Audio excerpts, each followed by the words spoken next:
ตระหนักของพระโสดาบันรู้ไว้แบ่งปันประดับความรู้ทุกท่าน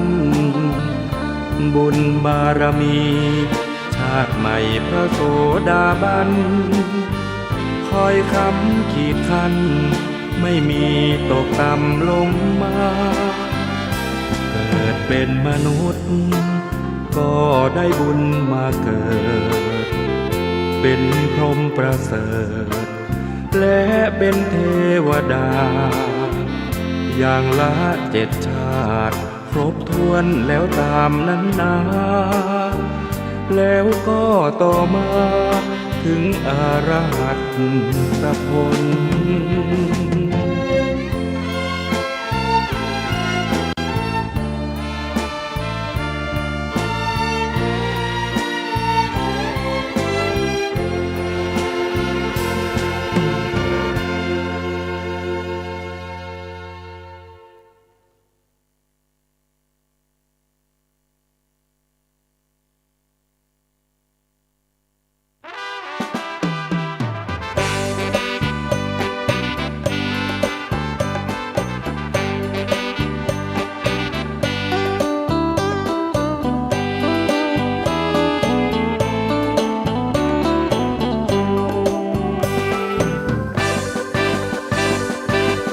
หนทางมรรคผลนั้นย่อมคงอยู่ถึงโลกเลิศหรูเปลี่ยนไปตามกาลเวลาโลกที่ร้อนเรามัวเมาผู้คนโลภาอีกมุมโหยหาหวังความสงบแก้ไขเบื้องลึกมนุษย์นั้นเรื่องของจิตต่างพึ่งแนวคิดให้ความร้อนรนคลอนคลายชั่วร้ายเกลื่อนกลนมรรคผลไม่พ้นสมัยจำเป็นคงไว้คู่ไปกับปัญหาคนพระธรรมคำสอนของพระพุทธองค์ถูกตามประสงค์แน่แท้มีเหตุมีผลโลกนี้นับวันฟาดฟันวุ่นวายพิกลพระธรรมปลอบโยนเวียนวนขัดเกลาภายใน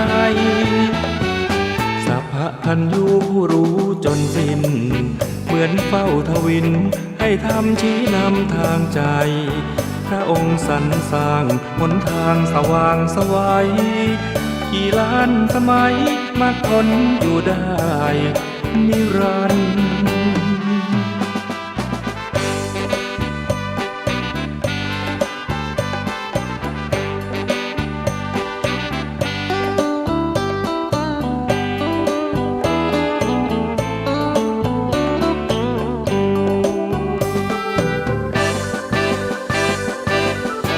ทางมรรคผลนั้นย่อมคงอยู่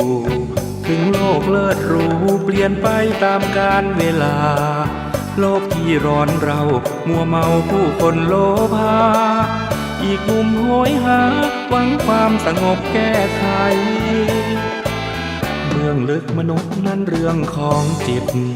ต่างพึ่งแนวคิดให้ความร้อนรนคลอนคลายชั่วร้ายเกลื่อนกลนมรรคผลไม่พ้นสมัยจำเป็นคงไว้คู่ไปกับปัญหาคนพระธรรมคำสอนของพระพุทธองค์ถูกตามประสงค์แน่แท้มีเหตุมีผลโลกนี้นับวันฟาดฟันวุ่นวายพิกลพระธรรมปลอบโยนเวียนวนขัดเกลาภายในสัพพพัญญูผู้รู้จนสิ้นเหมือนเฝ้าทวินให้ทำชี้นำทางใจพระองค์สรรสร้างหนทางสว่างไสวกี่ล้านสมัยมรรคผลอยู่ได้นิรันดร์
ตามที่ฟัง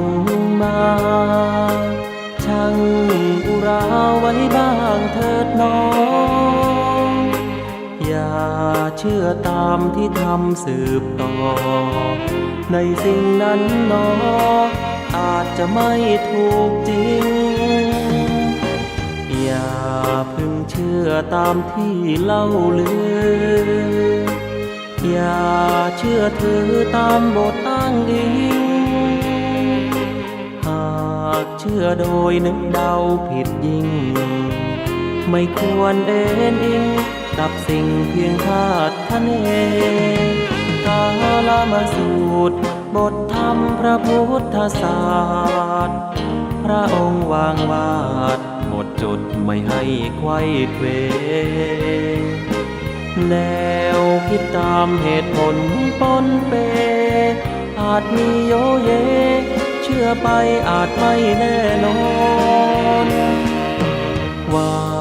ตรงทฤษฎีของตนเชื่อจนล้นนั้นผิดคำสอนเชื่อรูปลักษณ์นั้นควรสังวรแม้อาจารย์สอนใช่ว่าเชื่อหมดเลย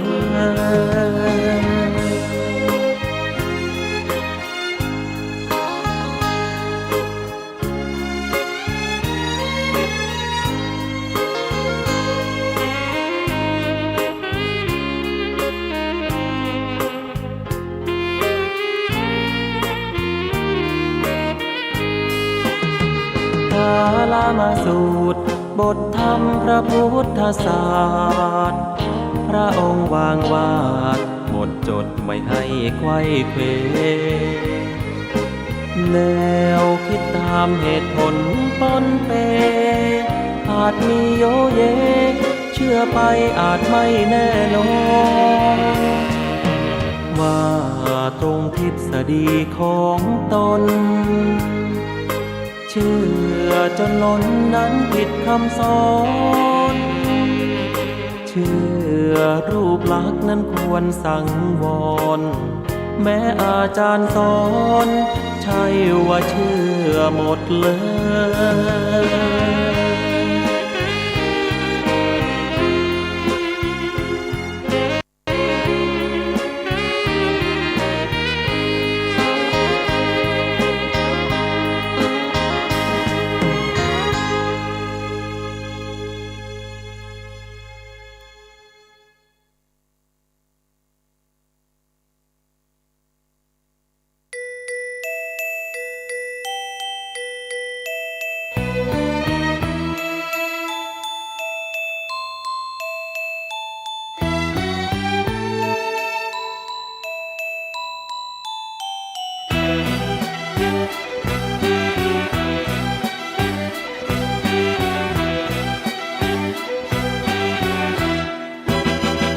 ทิติยานังทิติภูตังทิติธรรมัง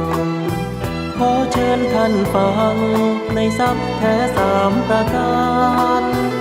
ประการที่หนึ่งทิติยานังเป็นทา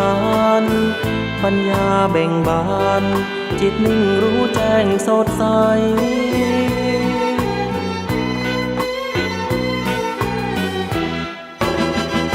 ทิติภูตังบอกต่อให้ฟังประการที่สอง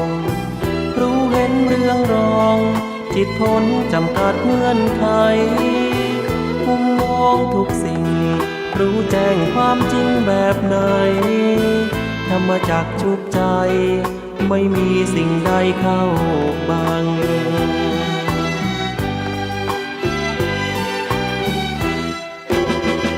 ประการที่สามทรัพย์นี้งดงามหนักหนาพระท่านบอกว่าก็คือทิติธรรมังธรรมเดิมที่แท้พ้นจากสังขารธรรมจิตว่างเลิศล้ำหรือสุญญตานิพพาน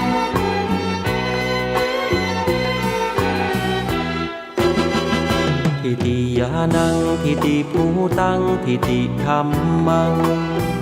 พระธรรมปลูกฝังชาวพุทธรู้เห็นประสานอานาปานสติจิตรู้จิตตื่นเบิกบานทรัพย์สามประการล้วนมีติดตัวทุกคน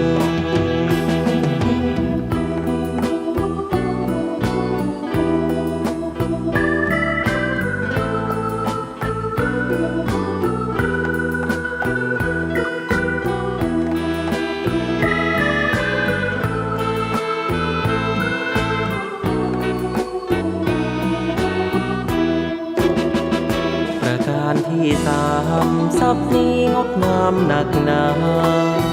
พระท่านบอกว่าก็คือที่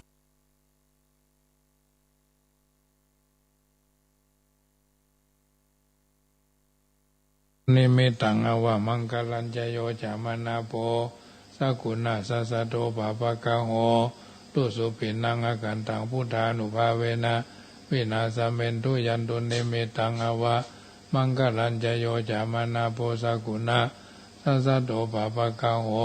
ตุสุปินังอกันตังธรรมานุภาเวนะวินาสเมนตุยันตุนิมิตังอวะมังคลัญจโยจามนาโปสักขุณาสัสสะโตปะปะกะโหตุสุปินังอกันตังสังฆานุภาเวนะวินาศเมนตุติปิโสภะคะวะตานาปารมีสัมปันโนตานะอุปปารมีสัมปันโนตานาปารมัตถปารมีสัมปันโนเมตตาไมตรีกรุณามุทิตาอุเบกขาปารมีสัมปันโนอิติปิโสภะคะวะศีลปารมีสัมปันโนศีลาอุปปารมีสัมปันโนศีลาภละมัทธปารมีสัมปันโนเมตตาไมตรีกรุณามุทิตาอุเบกขาปารมีสัมปันโนอิติปิโสภะคะวะเนกขัมมะปารมีสัมปันโนเนกขัมมะอุปปารมีสัมปันโนเนกขัมมะปรมัตถปารมีสัมปันโนเมตตาไมตรีกรุณามุทิตาอุเบกขาปารมีสัมปันโนอิติปิโสภะคะวะปัญญาปารมีสัมปันโนปัญญาอุปปารมีสัมปันโนปัญญาภละมัทธปารมีสัมปันโนเมตตาไมตรีกรุณามุทิตาอุเบกขาปารมีสัมปันโนอิติปิโสภะคะวะวิริยาปารมีสัมปันโนวิริยะอุปปารมีสัมปันโนวิริยาปรมัตถปารมีสัมปันโนเมตตาไมตรีกรุณามุทิตาอุเบกขาปารมีสัมปันโนอิติปิโสภะคะวะขันติปารมีสัมปันโนขันติอุปปารมีสัมปันโนขันติปรมัตถปารมีสัมปันโนเมตตาไมตรีกรุณามุทิตาอุเบกขาปารมีสัมปันโนอิติปิโสภะคะวะสัจจะปารมีสัมปันโนสัจจะอุปปารมีสัมปันโนสัจจะปรมัตถปารมี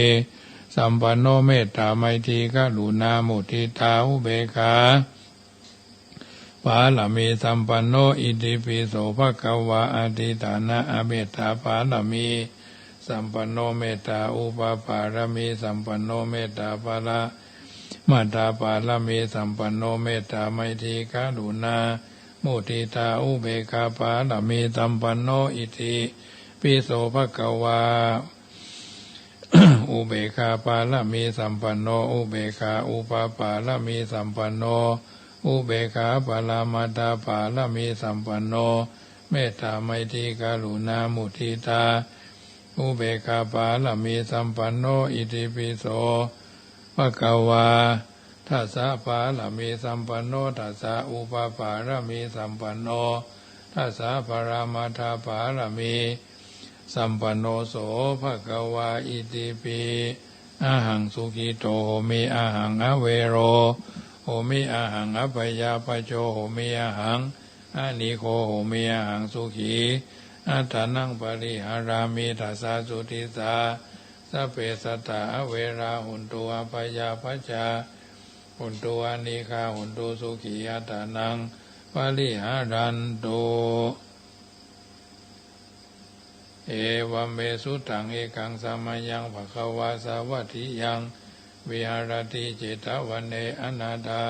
ปินดิกัสสะอาราเมตระโขภะคะวาภิกขุอามันติสีภิกขโวทิปะทันติทิเตภิกขุภะคะวะโตปัจจโสสุงภะคะวาเอตตะโวจาเมตตายะภิกขเวเจโตวิมุตติยาเสวิตายะภาวิตายะปาหุลิกตายะยานี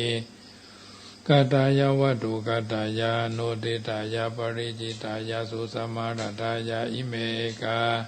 ทัสสานิสังสาปฏิกังคติอิธามโวจาธัมมานาเตปิขูปะกวะโตภาสิตังอภินันทุนติพลโตดูลาหมู่เฮาเหล่าเจ้าข้าสุนันตูจงฟังยังกรรมมังอันว่ากรรมอันใดอันเป็นกุศลแม้น้อยนึ่งอันพึงกระทำเอาตั้งหลายอันใดกระทำแล้วอันว่าเทวดาตั้งหลายผู้ใดอันมาถึงในที่นี้เป็นต้นจงอนุโมทนาซึ่งบุญอันเฮาตั้งหลายใดกระทำแล้วนั้นจงว่าสัตว์ตั้งหลายจงรักษาตนอยู่เป็นสุขการะทุกเมื่ออันจงมีอายุยืนยาวจงมีอันว่าพ่อและแม่จงเป็นสุขจงพ้นจากทุกข์จงมีอันว่าญาติทั้งหลายจงเป็นสุขจงพ้นจากทุกข์จงมีอันว่าคนทั้งหลายฝูงบ่ใจญาติจงเป็นสุขจงพ้นจากทุกข์จงมีอันว่าผีวิสัชทั้งหลายอันว่ายักษ์ทั้งหลายอันว่าเปรตทั้งหลายจงเป็นสุขจงพ้นจากทุกข์จงมีอันว่านักขัตฤกษ์ทั้งหลายจงเป็นสุขจงพ้นจากทุกข์จงมีอันว่าเทวดาทั้งหลายจงเป็นสุขจงพ้นจากทุกข์จงมีอันว่าครูบาอุปชฌาย์ทั้งหลายจงเป็นสุขจงพ้นจากทุกข์โอนตุจงมีอันว่าสัมปติทั้งหลายทั้งมวลจงเป็นสุขแก่ข้าพเจ้ากาละทุกเมื่อแลเอาละท่านสาธุชนท่านผู้ฟังทั้งหลายที่ได้ยินได้ฟังการนำสวดมนต์พุทธคุณธรรมคุณสังฆคุณเรียบร้อยต่อไปก็จะเป็นการอุเอิ้นเจริญพรธรรมะอันเป็นคำสอนในทางพระพุทธศาสนาเป็นปฏิพรให้บรรดาญาติโยมได้นำไปเป็นประทีปธรรมนำชีวิตให้เราท่านทั้งหลายได้รู้รายละเอียดต่างๆในการที่จะใช้เป็นเครื่องประคับประคองตนตัวเฮาผ่านวิกฤตไปด้วยภาการะทั้งปวงเพราะฉะนั้นถือว่าเฮาท่านทั้งหลายมีหลักยึดหลักประพฤติในการดำเนินชีวิตความอดทนก็เป็นส่วนหนึ่งที่ทำให้เฮาท่านทั้งหลายรู้จักยับยั้งชั่งใจบ่แสดงกิริยาผิดปกติหรือได้ยินได้พบได้หันอันหยังต่ออันหยังด่าว่าหมิ่นประมาทเบียดเบียนประทุษร้ายร่างกายทำลายทรัพย์สินแม้กระทั่งเขาจะฆ่าเหมือนขันติวาทีดาบทหรือพิจารณาหันเหตุการณ์ที่เกิดขึ้นในแง่ดีเหมือนพระปุณกะเถระพระปุณณเถระเรื่องขันติวาทีดาบทก็มีเรื่องเล่าว่าเจ้าเมืองปาราณสีคนหนึ่งออกบวชเป็นดาบทอยู่ป่าหิมพานต์เวลาเมินนักแก่ครั้งหนึ่งได้ปิกมาเมืองปาราณสีปะกับเสนาบดีก็ได้ต้อนรับอุปถัมภ์บำรุงเป็นดีเป็นอันดีหันว่ามีพระราชอุทยานเป็นที่สงัดดีเหมาะสมแก่สมณะก่อนนิมนต์ให้อยู่ณที่นั่นภายหลังวันหนึ่งท้าวกลาปุพระเจ้าภูมิปาราณสีโปรดที่จะเสวยน้ำจันทร์เป็นประจำวันนั้นก็ทรงเมาไม้ด้วยน้ำจันทร์ทรงพาฝูงนางไปในพระราชอุทยานนั้นด้วยความเมาก็ทรงบรรทมรับผ้าเสียนเกยเหนือตักนางสนมที่ทรงโปรดนางหนึ่งฝ่ายนางในคนอื่นๆหันว่าพระราชาทรงบรรทมรับสนิทนั้นก็เป็นโอกาสจึงละหน้าที่ปรนนิบัติเสียออกแอวเดินชมสวนจวบจนมาปะดาบทและเข้าไปกราบไหว้ฟังโอวาทสั่งสอนศีลธรรมก็เกิดศรัทธานั่งฟังเพลินอยู่ ขณะนั้นพระราชาตื่นบรรทมมหันต์เหล่านาดีที่เคยปรนนิบัติ คันถามก็ได้ความว่าออกแอวชมสวนก็ทรงพิโรธหาว่าขาดความจงรักภักดีทอดทิ้งพระองค์ไปจึงทรงพระแสงขันแอวค้นหาจนพบว่าหมู่นางเหล่านั้นนั่งอยู่กับดาบสก็เสด็จเข้าไปสนมคนโปรดทันว่าน่าจะเกิดเรื่องเสียแล้วจึงแย่งเอาพระขันไปถือเสียเองพระองค์จึงเสด็จเข้าไปถามดาบสว่าดูก่อนสมณะท่านถือลัทธิอะหยังสมณะก็บอกว่าเราถือขันติธรรมมหาบพิตรพระราชาก็ตรัสถามว่าขันติธรรมหรือขันติคืออะหยังกันนะพระคุณท่าน พระดาบสก็บอกว่าขันติคือเมื่อคนด่าก็บ่โกรธทุบตีดูหมิ่นก็บ่โกรธอย่างอันกะดีละข้าเจ้าจะได้ท่านข้าพเจ้าจะได้หันว่าท่านปฏิบัติขันติจริงก่อตัดแล้วก็รับสั่งให้เพชฌฆาตจับดาบสกระชากให้ล้มลงกับพื้นแล้วโบยข้างหลัง500ข้างหลังครับข้างหลัง500ทั้งหน้า500ซ้าย500ขวา500แล้วก็ตรัสถามว่าอย่างไรได้ท่านสมณะก็บอกว่าอาตมาภาพถือขันติธรรมมหาบพิตรยังสรรเสริญขันติพระองค์ทรงเข้าพระทัยว่าขันติอยู่ที่หลังอยู่ที่ข้างด้านซ้ายอยู่ที่ข้างด้านขวาผิวหนังหรือบ่ได้อยู่ที่หั่นมันอยู่ในหทัยส่วนลึกของอาตมาภาพเท้ากราพุทธดับแล้วสดับแล้วรับสั่งให้ตัดมือดาบสเสียแล้วตัดถามดาบสจึงตอบว่ามหาบพิตรอาตมาภาพกล่าวสรรเสริญขันติธรรมพระองค์เข้าพระทัยว่าขันติธรรมอยู่ที่ปลายมือปลายเท้าหรือนี่นั่นบ่มีดอกพระราชาก็รับสั่งให้ตัดหูดังแล้วตัดถามเลยว่าดาบสก็ยังตอบเหมือนเดิมก็ทรงพิโรธกันไว้บ่อยู่พระบาทใช้พระบาทฟาดเข้าหน้าอกของดาบสแล้วเสด็จหลีกออกจากที่หั่นเพื่อจะกลับพระราชวังแต่บัดนั้นพ้นประตูราชอุทยานก็ถูกแผ่นดินสูบไว้ที่ในอเวจีมหานรกส่วนเสนาบดีเข้าไปที่ดาบสช่วยเช็ดเลือดแล้วก็กล่าวว่า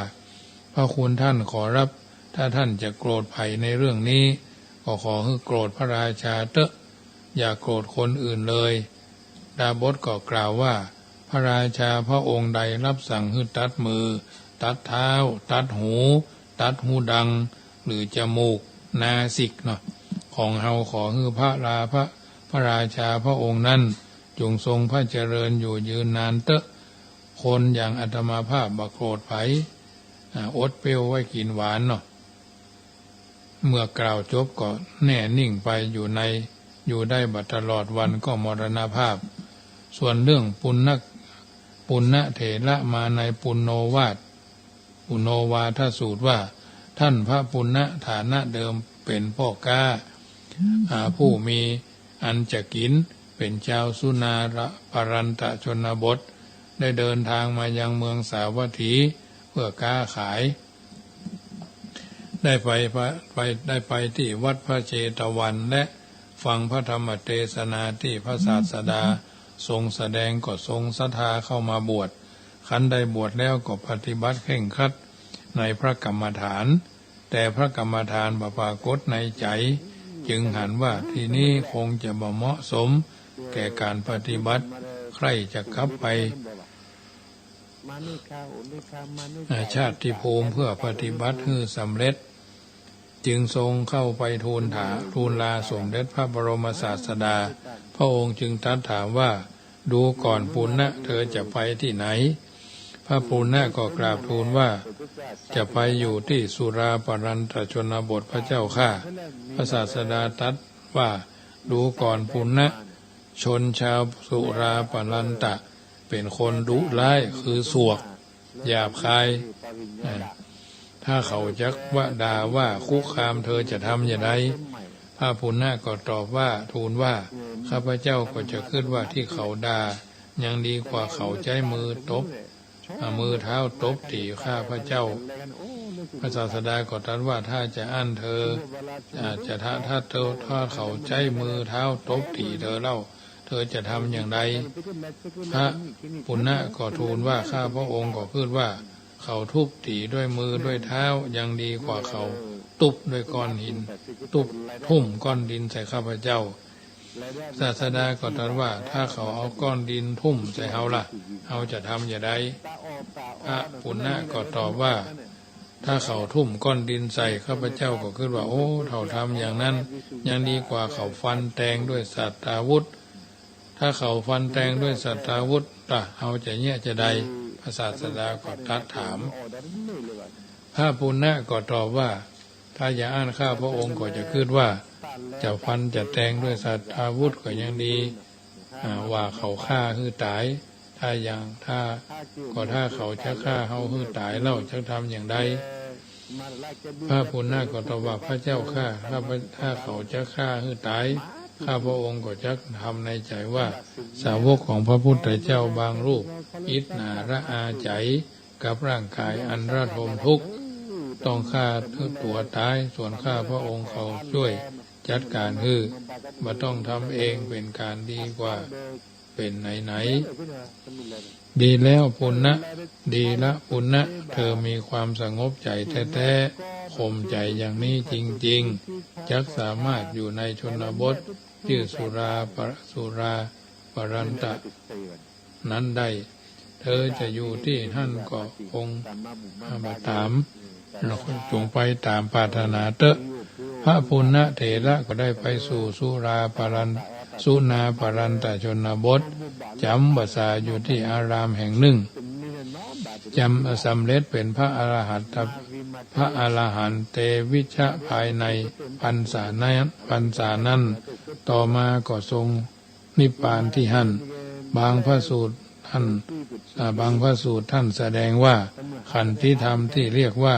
อธิวาสนขันติได้แก่ความอดทนต่อสิ่งแวดล้อมอันได้แก่ดินฟ้าอากาศหนาวร้อนฝนแดดเนาะหนาวร้อนฝนแดดเหลือบยุงคือความทุกข์เช่นความหิวกระหายหรือว่าคำว่าร้ายของชนอื่นตลอดถึงทุกขเวทนาจากความเจ็บป่วยคือบ่หวั่นไหวต่อสิ่งเหล่านี้แม้ประสบอย่างนักก็บ่ได้ทิ้งงานที่หน้าที่กฎระเบียบวินัยหรือความตั้งใจของตนไปผู้บำเพ็ญขันติธรรมย่อมได้รับการสรรเสริญจากฤาษีพ่องเทวดาพ่องพระพุทธเจ้าพ่องดังในสรพังคะชาดกสรพังคะดาบทกล่าวแก่สักกรินเทวราชว่าโกทังวะทิตวานกถาจิโสจติคนฆ่าความโกรธแล้วย่อมบ่เศร้าโศกในการนั้นมักขับปหานังอิสรโยวันนะยันติหรือสีทั้งหลายย่อมสรรเสริญความละมักคะเสียสัพเพสังวุตตังภรุสังขะเมถะบุคคลพึงอดทนคำหยาบของตนทั้งปวงเอตังขันติจัจุตะอุตตมะมาหุสันโตสัตบุรุษกล่าวว่าความอดทนนั่นเป็นอย่างนี้นั่นเป็นอย่างยิ่งและกล่าวต่อไปว่าพยาหิเศรษทัสสะวะโจขะเมถะด้วยว่าคนเฮาทั้งหมดทั้งคนเฮาพึงอดทนคำอู้ของคนอื่นคำอู้ของคนเหนืออยู่เหนือเพราะความกลัวสรัมภะเหตุปนะสาธิตสัตอันหนึ่งพึงอดทนคำของผู้เสมอกันเพราะหันโทษแห่งความแข่งดีส่วนคนใดอดทนต่อคำด่าของคนต่ำกว่าได้อย่างบาบาลีว่าโยจีทะหีนัสสะวะโจคาเมทะเป็นต้นเอตังขันติงอุตตมะมาหุสันโตสัตบุรุษกล่าวความอดทนนั้น ของบุรุษนั้นว่าเป็นธรรมยอดเยี่ยม หมายความว่าความอดทนคำของผู้ที่เลิศกว่า เพราะกลัวเขาจึงทนนิ่งได้ ความอดทนคนเสมอกันอู้ว่าด่าดูหมิ่นก็ได้ยังบ่นับเบาอธิวาสนะขันธิอันแท้ที่จริง แต่ความอดทนได้ต่อคำเช่นนั้นของคนที่ต่ำกว่านั่นแลจึงจะนับว่าเป็นขันติที่ยอดเยี่ยมก็มีเรื่องเล่าว่าครั้งหนึ่งเทวดากับหมู่อสูรทำสงครามกันบนวิมานบนฝ่ายเทวดาชนะจับท้าวเวปจิตจอมทัพอสูรมาได้จึงมัดตัวพามาที่นั่งอยู่เฉพาะพระพักตร์ของท้าวสักกะเทวราชหรือพระอินทร์จอมทัพเทวดาท้าวเวปจิตนั่นถึงจะถูกผูกมัดอยู่อย่างนั้นก็ปากบดีได้ด่าพระอินทร์ด้วยสักอโกสวัตถุ10ว่ามึงเป็นไอ้โจรมึงเป็นคนตาพานมึงเป็นคนหลงมึงเป็นงัวมึงเป็นลามึงเป็นอูฐเนาะมึงเป็นสัตว์มรณะ6ชิงนรกมาเกิดไอ้สัตว์เดรัจฉานว่ามึงบ่ได้ไปสุคติมึงจะต้องตกนรกและข่มขู่ว่าไอ้พระอินทร์แก่เธอจึงบ่ชนะตลอดกาลดอกเมื่อใดหมู่อสูรชนะพ่องเมื่อนั้นกูจะมัดมือให้หลังอย่างเนี้ยแล้วจะพาไปฮื้อในที่นอนที่ประตูเมืองอสูรแล้วกูจะฮื้อเคี่ยนยับไปทั้งตัวดังนี้เป็นต้นฝ่ายพระอินทร์ทั้งที่ทรงชนะก็บสนพระทัยเพราะพระองค์มีพระอัธยาศัยตั้งมั่นในขันติบาโสรัจจะมาเมินแต่มาตริเทพบุตรทนบัดไหวเกิดว่าเจ้านายเฮาทนคำหยาบคายได้เฉยเป็นเพราะจะเป็นเพราะกลัวหรือเพราะถือขันตินั่นแหละจึงทูลถามพระอินทร์ว่าพระอินทร์ก็ตอบว่าบ่ใช่เพราะข้าอ่อนแอบ่ใช่เพราะข้ากลัวท้าวเวปปจิตหรือพวกอสูรตกยากและตัดต่อไปว่าประโยชน์ทั้งหลายนั้นย่อมมาเป็นประโยชน์ของตนสำคัญยิ่งกว่าแต่ประโยชน์อันยังจะยิ่งกว่าขันติยังบ่มีในที่นี้มีกำลังคนอดทนต่อคำสอนคนที่อ่อนแอกว่าได้เขากล่าวว่าความอดทนนั่นของบุคคลนั่นเป็นเรื่องผลประโยชน์อย่างยิ่งเพราะทุรพลย่อมละลานเป็นนิดคือคนชั่วมันย่อมละลานเป็นนิดตารับตาจังตั้งดังใส่ชึกชักอยู่เป็นประจำเนาะอดเปรี้ยวไว้กินหวานอดสารได้ซ่าเป็นต้นทำเรื่องหนึ่งก็คือพราหมณ์4 คนพี่น้องโกฏพระศาสดายกหมู่กันด่าว่าโดยประการต่างๆเมื่อเขาด่าจนเหนื่อยแล้วพระศาสดาจึงตรัสตอบเพื่อฆ่าความโกรธเสียทั้งที่กับได้สติเขาทั้ง4กับได้สติและเกิดศรัทธายอมตัวบวชแล้วมันก็สำเร็จอรหัตผลพระองค์ก็เป็นที่พึ่งของเขาเมื่อพวกเขาวิสุเป็นต้นทราบเรื่องนี้ก็นำเรื่องนี้ไปอู้กันว่าเป็นอัศจรรย์อย่างปาฏิหาริย์พุทธเจ้าตรัสว่าคนบ่ด่าคนบ่ฆ่าคนบ่จองเวรจำกับไผประทุษร้ายคนมีขันติเป็นกำลังมีขันติเป็นกองพลเอากล่าวว่าเสียเขาเรียกเขาว่าเป็นพราหมณ์คนมีขันติธรรมถือขันติมั่นคงย่อมได้รับผลทั้งเป็นที่สรรเสริญของเศรษฐีเทวดาพระอินทร์หันต์ก็ชื่นชมพระพรหมหันต์ก็อนุโมทนาสาธุการโดยทั่วไป อันเนี้ยญาติโยมสาธุชนท่านผู้ฟังทั้งหลาย คนมีขันธิธรรมคือขันธิมั่นคงย่อมได้ผลเป็นที่สรรเสริญของฤาษีเมตตาและพรหมเป็นลำดับไปอันเนี้ยญาติโยมท่านผู้ฟังทั้งหลายนำมาเอิญเจริญพรกล่าวเป็นธรรมกาถาธรรมบรรยายประจำเมื่อค่ำยามคืนของวันพฤหัสบดีที่22 เดือนกันยายนวันนี้มีข่าวสารงานบุญ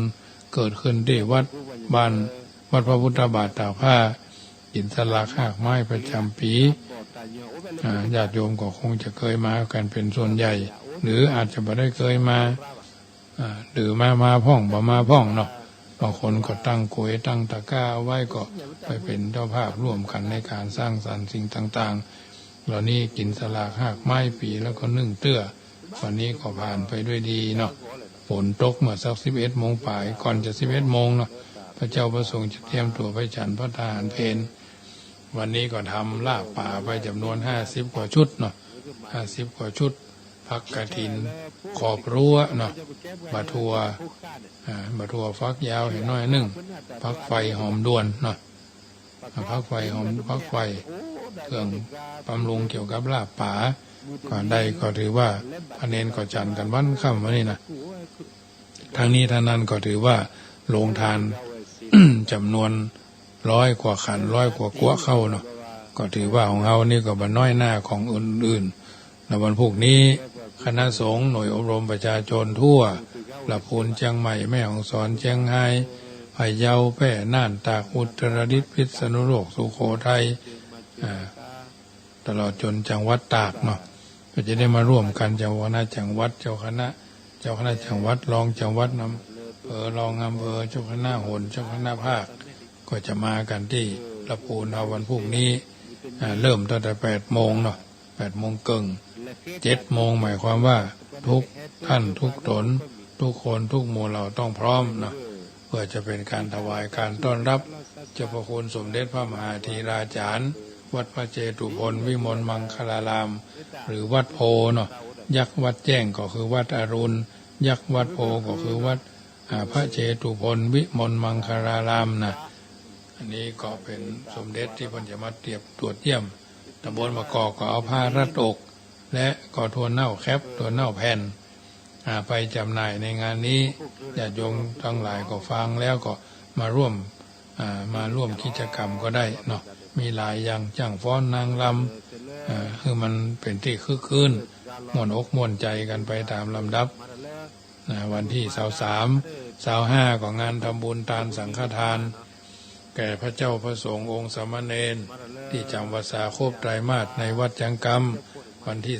25ทางวัดก็ตั้งกลวยไว้เรียบร้อยมีไม้หีบไว้ให้ปัจจัยญาติโยมประมาปักกันคนละ20 บาทเนาะคนละ20 บาท29ก็18นะ28 16เนาะ160ต่อคนต่อท่านหรือคนละเล็กคนละน้อยก็บอกว่ากันเนาะมีอย่างก็มาร่วมได้วันเสาร์นี่ก็จะไปหับของที่พระเจ้าใส่กุยใส่ตะกร้าที่สะพานจันสมคนเฮาเพิ่นว่าขัวแขกเนาะข้างวัดเกตกาลามวันที่เสาร์นั่นนะคุณโยมอาจารย์ศิวะเนาะก็จะได้ไปปะกันที่นั่นเกี่ยวกับการทำบุญกิจการงานของวันที่4 เดือนพฤศจิกาเนาะทราบว่าเพิ่นจะไปตานพระไตรปิฎกอำเภอป้าวก็คงจะได้ไปร่วมโดยเนาะคงจะไปร่วมโดยอนุโมทนาที่เพิ่นเข้ามาพอทางเฟซเนาะโยมวาสนากันทวีแม่ทองคำที่วงคำแม่ย่าน้องพัดลมโยมแม่มาลีกันระยาเรือนแก้วแย้มแก้วแม่บริวพงตุ้ยเนาะแล้วก็หลายคนเนิร์ดที่เพิ่นมาได้บ่งชื่อบ่งนามวันนี้ทางป่าซางมีฝนตกเวลาประมาณ เกือบจะ11 โมงเนาะฝนตกหายใหญ่เป็นฝนเป็นลมลึ่งตึงตั้งล่มล่ำเอาไหนมันตันไหนแทบประตันพี่น้องที่เพิ่นตั้งต้นสลากใหญ่ก็เป็นปัญหาเนาะเพราะว่ากระดาษมันสีมันตกใส่กันลายพอลังลายอย่างไก่พม่าว่าตามนั้นนะเส้นอัตมาภาพก็5 เส้น ที่เอาไปถวายวันนี้ก็ตกหลายวัดวันที่25นี่ก็ทำบุญหาบุรพชนด้วยเนาะปีหน้าก็ว่ากันไม่เขาจะทำอย่างไรงานทำบุญวันที่25นี่พวกก็จะส่งญาติก็จะปิกเครื่องก็จะขึ้นวันที่25ละภายยังกึดถึงพ่อถึงแม่ถึงสามีภรรยากุกกิ๊กกุกก๊อกอะไรอย่างก็แล้วแต่ที่เคยอยู่กันกันนุ่งกันนิ่งกันเนาะเคยอยู่น้อมเพิ่นฮ้องว่าหนุนเลี้ยงเทียงขันเนอล้วนหนุนเลี้ยงเคียงขันเอ๋ยนะพร้อมๆกันมาเป็นเวลาหลายปีเขาก็เสี่ยงชีวิตไปทั้งฝ่ายพ่อใจทั้งฝ่ายแม่หญิงเนาะอันนี้ก็เป็นเรื่องที่เราจะทำบุญหาเขาเหล่านั้นจะทำหรือไม่แค่นั้นเองถ้าเราทำก็ถือว่าเป็นมงคลกับเราถ้าคนใดบ่ทำก็ยังว่านั่นก็เป็นมลทินแก่จิตแก่ใจกับตัวท่านทั้งหลายวันที่30ของงานธรรมสัญจรบวรเคลื่อนที่ประชาสุขสันต์ของคณะสงฆ์หน่วยอปต.มะกอกณวัดสันกำแพงมีการจับฉลากรางวัลสินน้ำใจจากพระเจ้าพระสงฆ์และหน่วยอบรมประชาชนประจำตำบลมะกอกโดยอันนี้ก็มีโอกาสไปร่วมกันได้ที่มหาจุฬาที่วัดสันกำแพงเนาะวัดสันกำแพงวันที่23วันพรุ่งนี้ก็ที่มจรคนก็ประมาณร่วม600ชีวิตนะที่วัดสันกำแพงวันที่30เนี่ยก็คงจะหลายร้อย300-400เนาะ8-9หมู่บ้านเขาเนี่ยจะไปจุ่มนุมกันที่หั่นทำการสวดมนต์ไหว้พระสมาทานเบญจศีลไหว้พระสมาทานเบญจศีลแล้วก็ฟังพระธรรมเทศนาท่านอาจารย์สมุนันโกวิดนะนันทโกวิดโกนันทโกวัดสวนดอกเนาะจะเป็นมาองค์มาเทศเมื่อตอนกลางวันเวลาบ่ายโมงโดยประมาณเนาะสมุนันทวิทย์นันทธรรมิโกเนาะรองเจ้าวาดวัดสวนดอกจะได้มาเป็นองค์เทศญาติโยมมีโอกาสก็มาร่วมทำบุญฟังเทศฟังธรรมกันก็ได้เนอะเพราะฉะนั้นญาติโยมสาธุชนท่านผู้ฟังทั้งหลายอยู่ทางบ้านเป็นจะได้ก็โทรศัพท์ทักทายกันมาเนอะพี่น้องศรัทธาสาธุชนโยมอย่างก็นากาแฟเนาะนากาแฟก็ปักต้นแล้วว่านะข้าเจ้าปักต้นนั่นเนอะวันต้นของวัดจังกำกฐินวันที่13เนอะ13เดือนหน้าวันที่13ตุลาวันสวรรคตสมเด็จพระภูมิพลอดุลยเดชมหาราชวันครบรอบวันคล้ายวันสวรรคตโดยถ้าเป็นวันยุดโดยก็จะทำบุญกันนั่นเลยวัดเจ็ดลินก็วันที่15เนาะมันก็จะไล่กันไปนะงานทำบุญทอดกฐินเป็นกฐินสามัคคีนำโดยโยมแม่จันสุดาขันติธารางกูลเป็นต้นเป็นประธานพี่น้องศรัทธาที่อยู่ทางบ้านฟังเป็นจะได้ทางเชียงใหม่ฝนตกฟ้าห้องเป็นจะได้พ้องรายงานข่าวด้วยเนาะรายงานข่าวด้วยลำพูนนี่ก็ตะกี้ก็ยังสว่ามาอยู่นะฟ้าเสียมันได้หัวมันก็หัวอยู่เรื่อยๆนะเพิ่นว่า17 ถึง 21นะกรมอุตุเพิ่นว่า22ยังโมงกงมาตกให้มันอยู่จัดเมินนะเพราะฉะนั้นมีโอกาสก็โทรศัพท์ทักทายกันเข้ามาได้1เสียง1สาย1กำลังใจเนาะอยู่จุดไหนมองได้ฟังกันไปทุกวันงานทำบุญถวายบุพเพตพีก็คือตึกวันที่25เนอะประจำปี56นี่นะญาติโยมเพราะฉะนั้นจะไปลืมเนอะทำบุญไปแล้วก็บ่เป็นหยังถ้าบ่ได้ทำบุญก็ทำบุญหาให้ยะสามีภรรยาคนเคยร่วมกิจการงานใหญ่น้อยก็ถือว่าเขาเหล่านั้นเป็นคนที่มีพระคุณกับตัวตนเขาเป็นประจำอยู่ด้วยกันกินด้วยกันการงานใหญ่น้อยไกลๆก็ถือว่าเป็นงานที่สร้างเสริมบารมีกันทั่วๆไปเนาะอยู่จุดไหนมงใดโทรกันเข้ามาเนอะน้ำคำร่ำปราศัยอ่อนหวานในถ้อยทีฟังแล้วเย็นหรือดีสุขทุกโศกมีเสื่อมหาย มีเสื่อมหายคลายน้ำใจต้องสัตย์ซื่อมั่นคงถือธรรมมิวาย ศีลสัตย์ประจำกายเป็นเครื่องหมายของคนดี น้ำมือถือผลงานที่กอบการกิจสตรี การบ้านการเรือนดีอาหารมีรสโอชาพี่น้องของสามีต้อนรับดีช่วยนำพามารยาทและวาจาอย่าให้ต้องหมองกายใจสามน้ำนี้บ่งชี้หญิงใดมีและทำได้ผัวรักมิจากไกลจวบชีพวายจึงจากกันอันนี้พอเขาว่าน้ำสามที่เขาท่านทั้งหลายก็คงจะเข้าใจกันเป็นส่วนใหญ่แต่สิ่งที่ห้ามบ่ได้เพิ่นบอกว่าห้ามบ่ได้ก็คือฝนจะตกเนาะเจริญพรยายพรร้องวัวแดง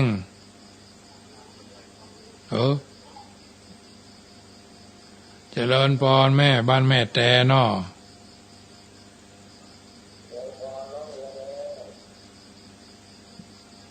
บ้านโยมแม่บ้านแม่แต่ว่าจะได้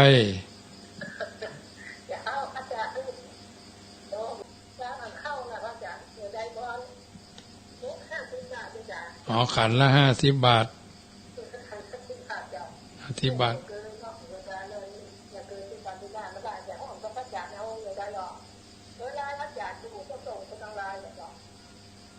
ส่งมาทางธนาคารก็ได้โอนเข้าธนาคารก็ได้มีได้กะวันที่25วันสุดท้ายมันจะเครื่องจะขึ้นล่ะเจ้าโมทนาเนอเจริญพรแฟนพันธุ์แท้เจริญพรฟังกันอยู่เรื่อยๆเนาะครับฝนตกกับวันเนี้ยตั้งละโพนี่ตกเป็นยกนี่ถึงวันเนี่ยมาเดียวเนี่ยกำลังใจเนอะโมทนาโดยเจริญพรนะไผบ่ได้กินบ่ได้ทานก็รีบกินรีบทานเนอะโดยเฉพาะเดือน12 เพ็งอันเนี้ยยายพรว่าจะไปเปิดวิทยุฟังกับปิดวิทยุอีกอะอดแอดไปฟังวิทยุมันก็งงโดยวิทยุนี่เข้าใจว่าเลยเข้าใจเวลาจะหมดละทำดีมีศีลมีความสัตย์จงประหยัดจ่ายทรัพย์นับเท่าทีจงเชื่อฟังบิดามารดาผู้ใหญ่แต่ดีจงมากมีกตัญญูลูกแทนคุณเอาแล้วเนอะจะเอะจบเลยจะเอาหนักได้ต้องโมทนายายพรเนอะต้องท่องให้มันคล่องเพราะฉะนั้นจะไปเขาต้องเขียนด้วยว่าด้วยมันจะได้คล่องจะไม่ได้เป็นอัลไซเมอร์อาตมาถึงวันเนี่ยที่3ไปสะดุ้งตื่นเนาะ4 โมงก็ทำวัดสวดมนต์คนเดียวก่อน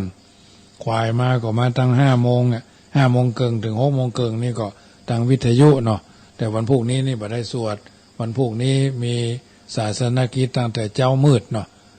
ตี 5เกินปลายเกือบ6 โมงนี่ก็จะไปฮับเอาวันถั่วเน่าแคปร่วม1,000 ถุงเนาะ1,000 ถุงสั่งเพิ่นไว้เรียบร้อยแล้วก็จะไปฮับผ้ารัดอกเอาไปจำหน่ายคือญาติโยมตลอดจนพระเจ้าพระสงฆ์เพิ่นมาชมนิทรรศการในการแสดงบุตรอบต.ตำบลมะกอกตำบลไม้แรงตำบลแต่ละตำบลก็หาวัสดุอุปกรณ์ไปจำหน่ายในนามหน่วยแต่ละที่ก็ถือว่า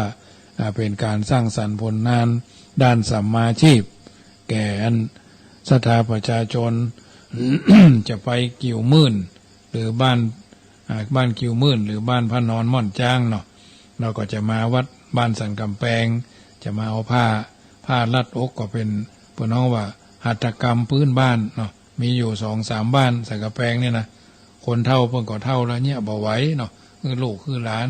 บัดเดี๋ยวนั้นมันขายทางออนไลน์เนาะขายให้เฮาแค่280ต่อไปจำหน่ายต่อก็350ถ้าขายทางออนไลน์เพิ่นขายกัน450กันน่ะนี่ถือว่าก่อสร้างผลกำไรให้บรรดาญาติโยมที่เพิ่นมีความพร้อมไปศึกษาแนวทางเกี่ยวกับการทำถั่วเน่าแคปถั่วเน่าแผ่นนี่ก็คงจะเอามาเป็นสิ่งที่ทำเพื่อเกิดประโยชน์เนาะถั่วเน่าเอามาผสมผสานอย่างเรียบร้อยแล้วก็ถึงจะมีการกดเหมือนเอากดพิมพ์พระนะเพิ่นเฮาว่าตุ๊บหรือกดพิมพ์ให้มันแบนๆหรือแป๊บๆนะเป็นแผ่นน้อยๆนี่ก็ถือว่าเป็นส่วนที่น่าศึกษาเสียดายแต่ก่อนนั้นวิสาหกิจชุมชนตำบลมะกอกที่บ้านคิวมื่นนี่เพิ่นทำกันปรากฏว่าคนรุ่นนั้นล้มหายตายจากแข้งลากขาลากลูกโอยนั่งโอยแอวแข้งขาก็บ่ดีเอาก็บ่เป็นที่สบายอกบ่สบายใจเท่าสะแลแก่ชรามาก็หมดอายุไปเป็นคนโควิดมาซ้ำกระจัดกระจายระเนระนาดเหลือบักขี้เจ้าเอาหันแล้วก็น่าศึกษากรณีเหล่านี้เพราะฉะนั้นถ้าเราใส่ใจสนใจก็เป็นเรื่องที่บันได้พิษวิสัยสมณะเท่าใดนักเอามาทำแล้วก็จะเกิดประโยชน์แก่การดำเนินชีวิตของเราท่านทั้งหลายเป็นลำดับไปค่ำคืนของวันนี้รายการเสียงธรรมก่อนรับตาก็จะขอนำรายการจากท่านไปก่อนกึศจะได้ไข้ใจถึงแบ่งใจตึงนึกถึงบุญกุศลแห่งเฮาท่านทั้งหลายวันพรุ่งนี้คงจะไปได้ปะกันเพราะว่ามีรายการคืน104เนาะจะปะกันก็คืนวันเสาร์เฮาท่านทั้งหลายก็จะได้ปะกันเป็นลำดับไปเมื่อแรงวันพรุ่งนี้ก็คงจะไปได้จัดรายการไปอบรมวันค่ำตั้งแต่8 โมงถึง4 โมงเสร็จจากนั้นแล้วก็จะไปเป็นเจ้าภาพฟังเทศน์ฟังสวดร่วมกับคณะสถาวัดแม่หาดตำบลห้วยยาบอำเภอบันทิในท่านพระอธิการใบธิกาสุเทพเขมวุตโตอายุ61 พรรษา21อดีตเจ้าวาดวัดแม่หาดอำเภอบันทิได้ถึงแก่มรณภาพไปในฐานะที่เคยเป็นลูกศิษย์ลูกหาร่วมสำนักเดียวกันท่านถึงแก่มรณภาพไปแล้วก็จะได้ไปร่วมพิธีดังกล่าว25เพิ่นก็จะได้ปิดศพละท้ายที่สุดนี้ขอนำรายการจากท่านไปก่อนรัตนัตยานุภาเวนะ